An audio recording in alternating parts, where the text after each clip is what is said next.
उत्तर प्रदेश के एक छोटे से गांव में सावित्री देवी अपने 2 बेटों और 2 बहुओं के साथ रहती थी।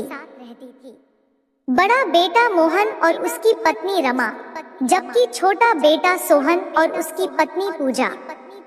परिवार पहले बहुत खुशहाल था, लेकिन समय के साथ घर में छोटी छोटी बातों पर मनमुटाव बढ़ने लगा।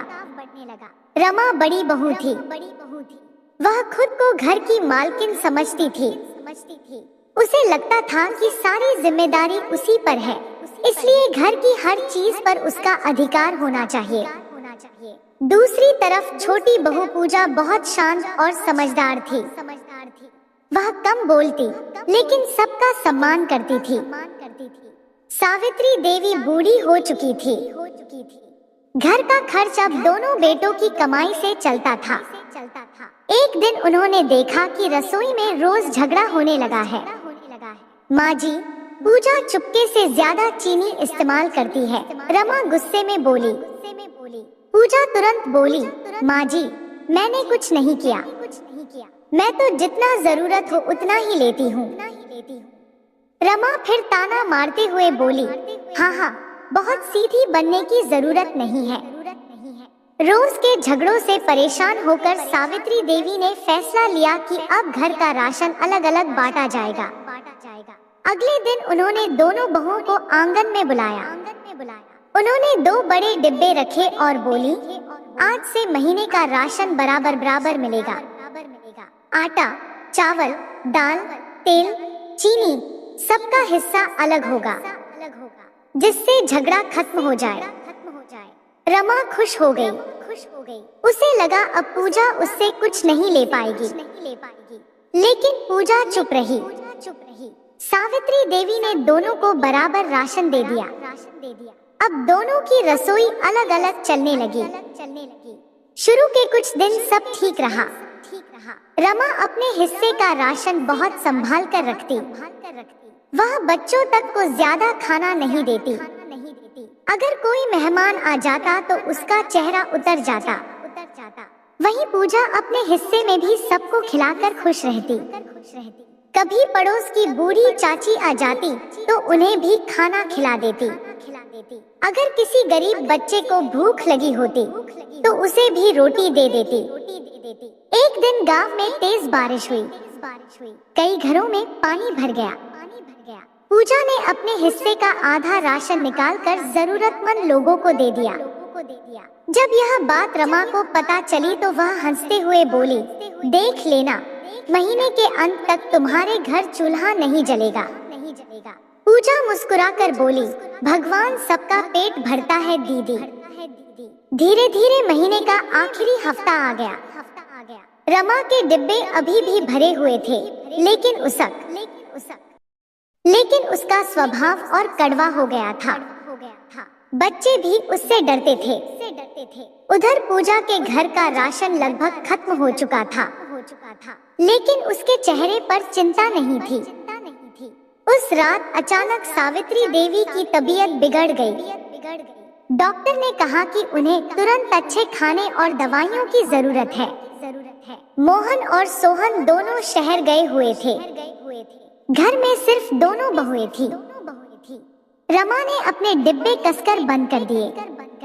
उसने मन ही मन सोचा, अगर मैंने राशन निकाल दिया तो मेरा महीना कैसे चलेगा।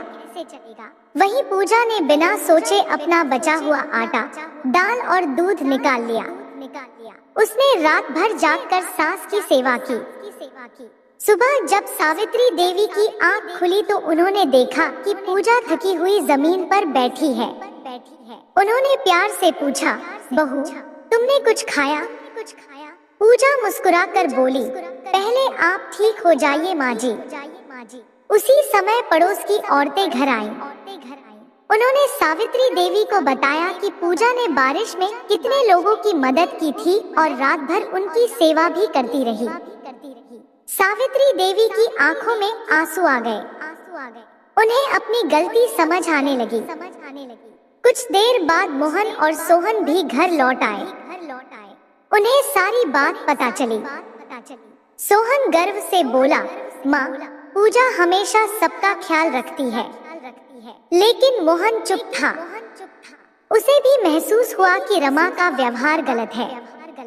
उस रात सावित्री देवी ने पूरे परिवार को बुलाया। उन्होंने दोनों राशन के डिब्बे सामने रखे। फिर रमा से बोली, बड़ी बहू, तुम्हारे डिब्बे अभी भी भरे हैं, लेकिन दिल खाली हो गया है। रमा शर्म से सिर झुकाकर खड़ी रही। फिर सावित्री देवी ने पूजा का हाथ पकड़कर कहा, छोटी बहू, तुम्हारा राशन खत्म हो गया, लेकिन तुमने रिश्तों को संभाल लिया। पूजा की आंखें नम हो गईं। सावित्री देवी बोली, आज मुझे समझ आया कि घर राशन से नहीं, प्यार और त्याग से चलता है। मैंने सामान बराबर बांटा, लेकिन संस्कार बराबर नहीं बांट पाई। रमा यह सुनकर रोने लगी। वह पूजा के पास गई और बोली, मुझे माफ कर दो बहन, मैं हमेशा तुमसे जलती रही। पूजा ने तुरंत उसे गले लगा लिया। उस दिन के बाद सावित्री देवी ने राशन के डिब्बे हटा दिए। फिर से पूरे घर की एक ही रसोई बनने लगी। अब रमा भी बदल चुकी थी। वह पूजा के साथ मिलकर खाना बनाती। दोनों बहुएं साथ बैठकर हंसती और बच्चों को प्यार से खिलाती। कुछ महीनों बाद गांव में उनकी मिसाल दी जाने लगी। लोग कहते, जिस घर में बहुएं बहनों की तरह रहें, वहाँ कभी कमी नहीं आती। सावित्री देवी आंगन में बैठकर दोनों बहुओं को साथ काम करते देखती तो उनके चेहरे पर सुकून भरी मुस्कान आ जाती। उन्होंने मन ही मन सोचा, राशन का बंटवारा तो आसान है, लेकिन दिलों का बंटवारा हो जाए तो घर टूट जाता। सावित्री देवी के घर में अब पहले जैसी लड़ाई नहीं होती थी। बड़ी बहू रमा और छोटी बहू पूजा धीरे धीरे एक दूसरे के करीब आने लगी थी। पूरे गांव में लोग उनके बदले हुए व्यवहार की तारीफ करते थे। लेकिन हर रिश्ते की असली परीक्षा समय आने पर ही होती है। एक सुबह मोहन खेत से लौटकर परेशान बैठा था। उसके चेहरे पर चिंता साफ दिखाई दे रही थी। सावित्री देवी ने पूछा, क्या हुआ बेटा? मोहन धीरे से बोला, माँ, इस बार फसल खराब हो गई। आधी फसल बारिश में बर्बाद हो गई है। घर का खर्च चलाना मुश्किल हो जाएगा। यह सुनते ही पूरे घर में सन्नाटा छा गया। रमा घबरा गई। उसने तुरंत कहा, अब खर्च कम करना होगा, वरना आगे बहुत परेशानी होगी। लेकिन पूजा शांत रही। उसने धीरे से कहा, भगवान ने आज तक भूखा नहीं सुलाया, आगे भी रास्ता निकाल देंगे। अगले कुछ दिनों में घर की हालत खराब होने लगी। राशन कम पड़ने लगा। पहले जहाँ डिब्बे हमेशा भरे रहते थे, अब उनमें थोड़ा थोड़ा अनाज बचता था। एक दिन सावित्री देवी ने देखा कि पूजा अपने हिस्से की दाल में ज्यादा पानी डाल रही है। उन्होंने पूछा, बहू, ऐसा क्यों? पूजा मुस्कुराकर बोली, माँ जी, ज्यादा लोग खा लेंगे तो सबका पेट भर जाएगा। रमा यह सब चुपचाप देख रही थी। उसे याद आया कि पहले वह एक रोटी भी ज्यादा देने से डरती थी। उसी शाम गांव में खबर फैली कि पास के कस्बे में सरकारी राशन बांटा जा रहा है। लेकिन लाइन बहुत लंबी थी। सुबह सुबह रमा और पूजा दोनों राशन लेने गईं। घंटों धूप में खड़े रहने के बाद सिर्फ एक बोरी चावल बचा। दुकानदार बोला, बस आखिरी बोरी है, एक ही परिवार को मिलेगी। रमा जल्दी से आगे बढ़ी, लेकिन तभी उसने पीछे खड़ी एक बूढ़ी औरत को देखा, जिसके साथ दो छोटे बच्चे थे। बच्चे भूख से रो रहे थे। पहले वाली रमा होती तो तुरंत बोरी उठा लेती, लेकिन अब उसके मन में कुछ बदल चुका था। उसने पूजा की तरफ देखा। पूजा ने धीरे से कहा, दीदी, इन बच्चों को ज्यादा जरूरत है। रमा कुछ पल चुप रही। फिर उसने खुद बोरी बूढ़ी औरत को दे दी। बूढ़ी औरत रोते हुए बोली, बेटी, भगवान तुम्हारा भला करे। घर लौटते समय रमा की आंखें नम थी।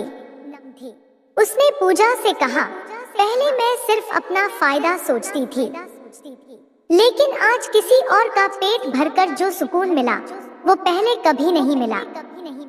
पूजा मुस्कुराई और बोली, यही तो असली खुशी है दीदी। जब दोनों घर पहुंच यही तो असली खुशी है दीदी। जब दोनों घर पहुंची तो सावित्री देवी ने पूछा, राशन कहाँ है? रमा ने सारी बात बता दी। सावित्री देवी कुछ पल चुप रही, फिर उनकी आंखों में गर्व के आंसू आ गए। उन्होंने कहा, आज मुझे मेरी पुरानी रमा वापस नहीं बल्कि उससे भी अच्छी बहू मिली है। उसी रात अचानक मोहन की तबीयत बिगड़ गई। तेज बुखार था।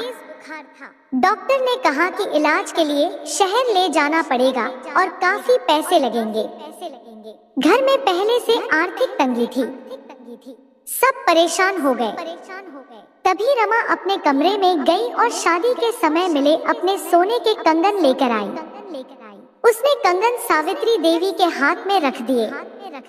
माँ जी, इन्हें बेच दीजिए, पहले मोहन जी ठीक होने चाहिए। सावित्री देवी हैरान रह गई।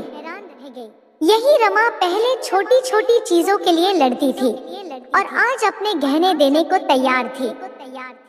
पूजा की आंखें भर आईं। उसने कहा, दीदी आप सच में बहुत बदल गई हैं।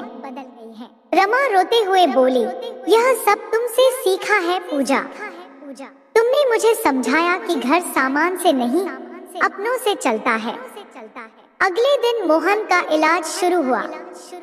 धीरे धीरे वह ठीक होने लगा, लेकिन मुश्किलें अभी खत्म नहीं हुई थी। घर का खर्च चलाना कठिन हो गया था। तब पूजा ने सुझाव दिया, माँ जी क्यों न हम दोनों मिलकर कुछ काम शुरू करें? रमा ने पूछा, क्या काम?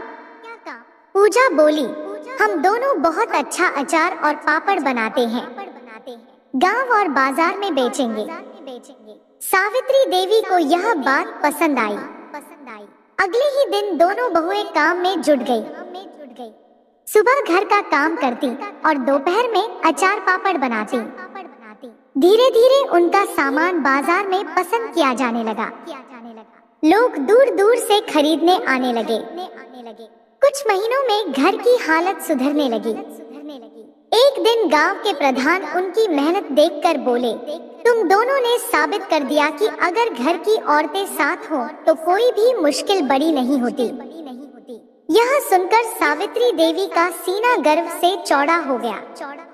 रात को खाना खाते समय उन्होंने दोनों बहुओं का हाथ पकड़कर कहा, पहले मैं राशन बांटकर घर बचाना चाहती थी, लेकिन आज समझ आया कि घर बांटने से नहीं, साथ रहने से चलता है। रमा और पूजा मुस्कुरा उठी। अब उनके घर में डिब्बों का बंटवारा नहीं था, बल्कि खुशियों का बंटवारा होता था। मोहन के ठीक होने और अचार पापड़ के काम के चल पड़ने के बाद सावित्री देवी के घर में फिर से खुशियां लौट आई थी। अब रमा और पूजा सिर्फ देवरानी जेठानी नहीं, बल्कि सगी बहनों की तरह रहने लगी थी। सुबह दोनों साथ में रसोई संभालती, दोपहर में अचार और पापड़ बनाती और शाम को पूरे परिवार के साथ बैठकर हंसी मजाक करती। धीरे धीरे उनके बनाए अचार की चर्चा पूरे इलाके में होने लगी। पास के कस्बे से भी लोग ऑर्डर देने लगे। एक दिन गांव के प्रधान अपने साथ शहर के एक व्यापारी को लेकर आए। व्यापारी का नाम दिनेश था। उसने दोनों बहुओं के बनाए आम के अचार का स्वाद चखा और बोला, अगर आप लोग चाहें तो मैं आपका सामान शहर की बड़ी दुकानों में बिकवा सकता हूँ। यह सुनकर पूरा परिवार खुश हो गया। लेकिन दिनेश की एक शर्त थी। उसने कहा, काम बड़ा करना है तो फैसला भी एक ही व्यक्ति को लेना होगा। दो लोगों के साथ काम करने में परेशानी होती है। यह सुनकर घर में फिर सन्नाटा छा गया। दिनेश चाहता था कि सिर्फ एक बहू उसके साथ साझेदारी करे, रमा बोली, पूजा ज्यादा मेहनत करती है, उसका नाम रख दीजिए। लेकिन पूजा तुरंत बोली, नहीं दीदी, यह काम आपने शुरू करवाया था, आपका नाम होना चाहिए। दोनों एक दूसरे को आगे बढ़ाने लगी। सावित्री देवी यह सब देख रही थी। उनके चेहरे पर गर्व था, लेकिन दिनेश मन ही मन चालाक था। उसे लगा कि अगर दोनों में फूट पड़ जाए तो वह सस्ते में काम करवा लेगा। अगले दिन वह चुपके से रमा के पास गया और बोला, देखिए बड़ी बहू, असली हक आपका है। छोटी बहू धीरे धीरे सारा नाम अपने नाम कर लेगी। रमा कुछ नहीं बोली। फिर वह पूजा के पास गया और बोला, तुम्हारी मेहनत ज्यादा है, लेकिन फायदा बड़ी बहू उठाएगी। पहले होता तो शायद दोनों के बीच फिर झगड़ा शुरू हो जाता, लेकिन अब दोनों बदल चुकी थी। रात को पूजा ने सारी बात रमा को बता दी। रमा हंसते हुए बोली, उसने मुझसे भी यही कहा था। दोनों समझ गई कि दिनेश उन्हें लड़ाना चाहता है। अगले दिन दिनेश फिर घर आया और बोला, तो सोच लिया आपने किसके नाम से काम शुरू होगा? इस बार रमा और पूजा दोनों मुस्कुराई। रमा बोली, हम दोनों का नाम साथ होगा। पूजा ने कहा, हमारा रिश्ता किसी व्यापार से बड़ा है। दिनेश का चेहरा उतर गया। सावित्री देवी ने सख्त आवाज में कहा, जिस घर को हमने बड़ी मुश्किल से जोड़ा है, उसे अब कोई नहीं तोड़ सकता। दिनेश चुपचाप वहां से चला गया। कुछ दिनों बाद पास के शहर में महिलाओं के काम का बड़ा मेला लगा। गांव के प्रधान ने रमा और पूजा को भी वहां भेजा। दोनों पहली बार इतने बड़े मेले में गई थी। उन्होंने अपने हाथ से बनाए अचार, पापड़ और मसाले की दुकान लगाई। शुरुआत में लोग सिर्फ देखकर निकल रहे थे। रमा थोड़ी घबरा गई। उसने धीरे से कहा, शायद हमसे नहीं होगा। लेकिन पूजा ने उसका हौसला बढ़ाया। दीदी, मेहनत कभी बेकार नहीं जाती। तभी एक महिला उनकी दुकान पर आई। उसने अचार चखा और तुरंत 5 डिब्बे खरीद लिए। धीरे धीरे उनकी दुकान पर भीड़ लगने लगी। शाम तक उनका सारा सामान बिक चुका था। मेले के आयोजकों ने उन्हें सबसे मेहनती महिला समूह का पुरस्कार दिया। जब दोनों ट्रॉफी लेकर गांव लौटीं तो पूरा गांव तालियां बजाकर उनका स्वागत करने लगा। सावित्री देवी की आंखें खुशी से भर आईं। उन्होंने कहा, आज तुम दोनों ने सिर्फ इस घर का नहीं, पूरे गांव का नाम रोशन कर दिया। लेकिन कहानी में एक और मोड़ बाकी था। गांव में रहने वाली कमला चाची को रमा और पूजा की खुशी अच्छी नहीं लगती थी। वह हमेशा दूसरों के घर में लड़ाई करवाने की कोशिश करती थी। एक दिन वह सावित्री देवी के पास आई और बोली, बहन, आज तो दोनों साथ हैं, लेकिन कल पैसे आएंगे तो झगड़ा जरूर होगा। सावित्री देवी मुस्कुराई। उन्होंने कहा, पहले मुझे भी यही डर था, लेकिन अब मेरी बहुएं रिश्तों की कीमत समझ चुकी हैं। कमला चाची फिर भी बाज नहीं आई। उन्होंने रमा से कहा, तुम बड़ी बहू होकर भी छोटी बहू के बराबर काम करती हो। लेकिन इस बार रमा ने गर्व से जवाब दिया, बराबरी काम में नहीं, दिल में होनी चाहिए चाची। फिर उन्होंने पूजा का हाथ पकड़ लिया। कमला चाची शर्मिंदा होकर वहां से चली गई। उस रात पूरे परिवार ने साथ बैठकर खाना खाया। मोहन हंसते हुए बोला, माँ, अब तो हमारे घर का अचार शहर तक पहुंच गया। सोहन बोला, और हमारी बहुओं की मिसाल पूरे गांव में दी जाती है। सावित्री देवी ने दोनों बहुओं को अपने पास बैठाया और कहा, पहले मैं राशन का बंटवारा करती थी, क्योंकि मुझे डर था कि घर टूट जाएगा। लेकिन आज तुम दोनों ने साबित कर दिया कि जब दिल जुड़ जाते हैं तो घर खुद ब खुद मजबूत हो जाता है। रमा और पूजा की आंखें नम हो गईं। आंगन में हल्की ठंडी हवा चल रही थी। रसोई से खाने की खुशबू आ रही थी और उस घर में जहां कभी राशन के डिब्बों को लेकर लड़ाई होती थी, आज प्यार, विश्वास और अपनापन भर चुका था। सुबह का समय था। आंगन में हल्की धूप फैली हुई थी। घर के बाहर नीम के पेड़ के नीचे बैठी सरोज अपनी छोटी बहू कविता को देख रही थी। कविता चुपचाप आटा गूंथ रही थी, लेकिन उसके चेहरे पर चिंता साफ दिखाई दे रही थी। पिछले कुछ दिनों से घर में राशन को लेकर इतना झगड़ा हो चुका था कि अब हर कोई थक चुका था। बड़ी बहू रीना भी अंदर कमरे में बैठी गुस्से से भरी हुई थी। उसे लग रहा था कि सास जानबूझकर छोटी बहू का साथ दे रही है। दूसरी तरफ कविता सोच रही थी कि चाहे वह कितना भी काम कर ले, उसे हमेशा कम ही समझा जाता है। सरोज ने धीरे से आवाज लगाई, रीना बहू, जरा बाहर आना।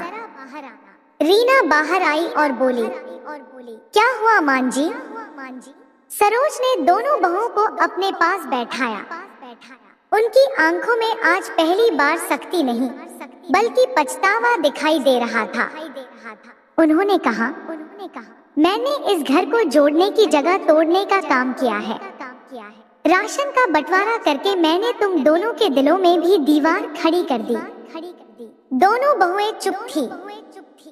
सरोज फिर बोली, जब तुम्हारे ससुर जिंदा थे तब इस घर में कभी कोई चीज अलग नहीं हुई। एक चूल्हा था, एक रसोई थी और सब एक साथ खाते थे। लेकिन मेरे फैसलों ने इस घर की खुशियां छीन ली। रीना की आंखें भर आईं। उसने धीरे से कहा, मान जी, मुझे हमेशा लगा कि आप कविता को ज्यादा मानती हैं। कविता भी तुरंत बोली, और मुझे लगता था कि दीदी मुझे अपने बराबर नहीं समझती। इतना सुनते ही सरोज रो पड़ी। गलती तुम दोनों की नहीं, मेरी है। मैंने कभी तुम दोनों को बैठाकर प्यार से समझाया ही नहीं। उसी समय बाहर से गांव की पड़ोसन कमला चाची आई। उन्होंने घर का माहौल देखा और बोले, अरे वाह, आज तो सब साथ बैठे हैं। यही तो असली परिवार की पहचान होती है। कमला चाची की बात सुनकर सरोज ने फैसला लिया। उन्होंने स्टोर रूम की चाबी उठाई और दोनों बहुओं के हाथ में रखते हुए कहा, आज से इस घर का राशन तुम दोनों मिलकर संभालोगी। न कोई बड़ा, न कोई छोटा, यह घर तुम दोनों का है। रीना और कविता एक दूसरे को देखने लगी। इतने दिनों की दूरियां जैसे धीरे धीरे खत्म होने लगी। उस दिन पहली बार दोनों ने मिलकर खाना बनाया। रसोई में हंसी की आवाज गूंज रही थी। रीना सब्जी काट रही थी और कविता रोटियां बना रही थी। तभी रीना मुस्कुराकर बोली, कविता, तुम्हारे हाथ की खीर बहुत अच्छी बनती है। आज वही बना लो, आज वही बना लो। कविता हंस पड़ी, और दीदी, आपके हाथ की पूरी पूरे गांव में मशहूर है। सरोज दरवाजे पर खड़ी यह सब देख रही थी। उनकी आंखों में खुशी के आंसू थे। उन्हें महसूस हो रहा था कि उनका बिखरता परिवार फिर से जुड़ रहा है। शाम को जब पूरा परिवार एक साथ बैठकर खाना खाने लगा, तो घर का माहौल बिल्कुल बदल चुका था। जहां पहले ताने और झगड़े होते थे, वहां अब हंसी सुनाई दे रही थी। लेकिन तभी सरोज के बड़े बेटे महेश ने एक ऐसी बात कह दी जिससे सब फिर से चौंक गए। महेश बोला, माँ, गांव में जो पुरानी जमीन है उसका क्या होगा? उसका बंटवारा भी करना पड़ेगा। इतना सुनते ही माहौल फिर से शांत हो गया। रीना और कविता ने एक दूसरे की तरफ देखा। सरोज के चेहरे पर फिर चिंता लौट आई। क्या अब जमीन के बंटवारे की वजह से परिवार में नया तूफान आएगा? क्या दोनों बहुओं के बीच फिर से दूरियां बढ़ जाएंगी? दोस्तों, हर रोज ऐसे ही इंटरेस्टिंग कहानी सुनने के लिए चैनल को like, share, comment and subscribe जरूर करें। Thanks for watching.